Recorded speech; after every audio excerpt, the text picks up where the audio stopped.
भारतीय इतिहास में कई रानियों ने अपने राष्ट्र और हिंदू धर्म की रक्षा के लिए मुगल साम्राज्य और अन्य साम्राज्यों के खिलाफ युद्ध लड़ा। ये रानियां न केवल अपनी वीरता और साहस के लिए जानी जाती हैं, बल्कि हिंदू मंदिरों और धर्म की रक्षा के लिए उनके बलिदान के लिए भी। नीचे उत्तर से दक्षिण भारत तक की 10 ऐसी रानियों की सूची दी गई है जिन्होंने अपने देश और धर्म की रक्षा के लिए महत्वपूर्ण योगदान दिया।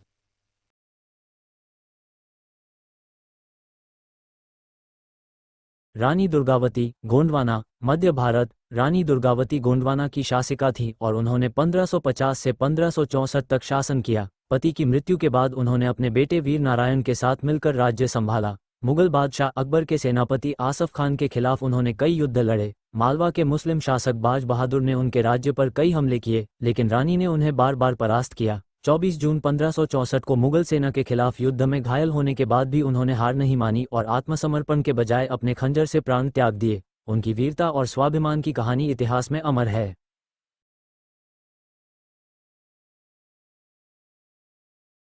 रानी लक्ष्मीबाई, झांसी, उत्तर भारत। झांसी की रानी लक्ष्मीबाई मणिकर्णिका ने 1857 के प्रथम स्वतंत्रता संग्राम में अंग्रेजों के खिलाफ ऐतिहासिक युद्ध लड़ा। हालांकि उनका मुख्य युद्ध अंग्रेजों के खिलाफ था, उनकी वीरता और हिंदू धर्म की रक्षा की भावना ने उन्हें एक प्रतीक बनाया। उन्होंने अपने बच्चे को पीठ पर बांधकर अंग्रेजों से अंतिम सांस तक लड़ाई की और 1858 में वीरगति को प्राप्त हुई।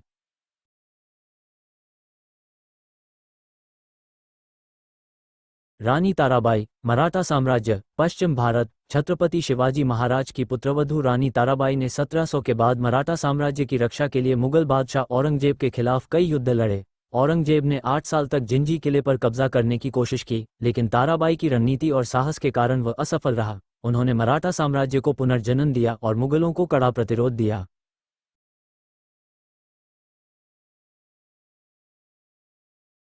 रानी कर्णावती, मेवाड़, उत्तर भारत। चित्तौड़ की रानी कर्णावती ने 1533 में गुजरात के सुल्तान बहादुर शाह के आक्रमण का सामना किया। उन्होंने मुगल बादशाह हुमायूं से मदद मांगी, लेकिन 1535 में बहादुर शाह के पुनः आक्रमण के दौरान उन्होंने युद्ध लड़ा और हिंदू धर्म की रक्षा के लिए जौहर किया। उनकी वीरता मेवाड़ के इतिहास में स्वर्णिम अक्षरों में अंकित है।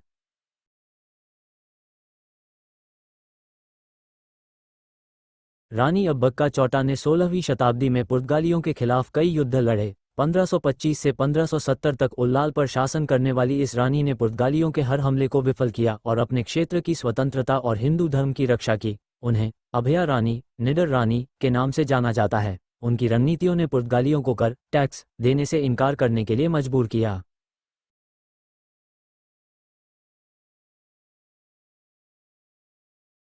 रानी चेन्नम्मा, कित्तूर, कर्नाटक, दक्षिण भारत। कित्तूर की रानी चेन्नम्मा ने 1824 में अंग्रेजों के खिलाफ युद्ध लड़ा। अपने पति और बेटे की मृत्यु के बाद उन्होंने कित्तूर राज्य की रक्षा के लिए अंग्रेजों से लोहा लिया। उनकी वीरता ने उन्हें दक्षिण भारत में एक महान नायिका बनाया। हालांकि बाद में उन्हें कैद कर लिया गया और 1829 में उनकी मृत्यु हो गई।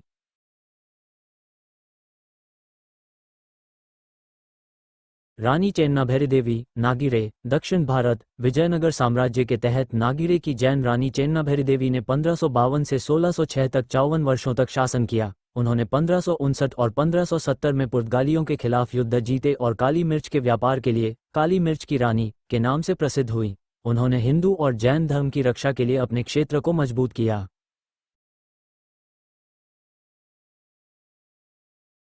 रानी वेलु नचियार, शिवगंगा, तमिलनाडु, दक्षिण भारत। रामनाथपुरम की रानी वेलु नचियार ने 1772 में अंग्रेजों के खिलाफ युद्ध लड़ा। पति की मृत्यु के बाद उन्होंने अपने राज्य को अंग्रेजों से बचाने के लिए गुरिल्ला युद्ध की रणनीति अपनाई। उनकी वीरता दक्षिण भारत में आज भी प्रेरणा देती है।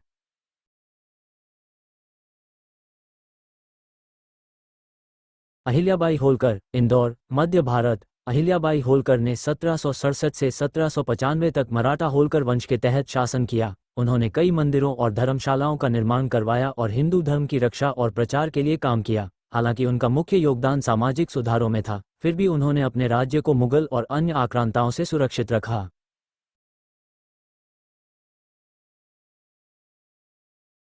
रानी रुद्रमा देवी, काकतिया वंश, तेलंगाना, दक्षिण भारत। काकतिया वंश की रानी रुद्रमा देवी ने 13वीं शताब्दी में अपने पिता गणपति देवा के बाद शासन संभाला। उन्होंने दिल्ली सल्तनत के आक्रमणों का डटकर मुकाबला किया और अपने राज्य की रक्षा की। उनकी वीरता और शासन कौशल ने दक्षिण भारत में हिंदू धर्म और संस्कृति को संरक्षित रखा।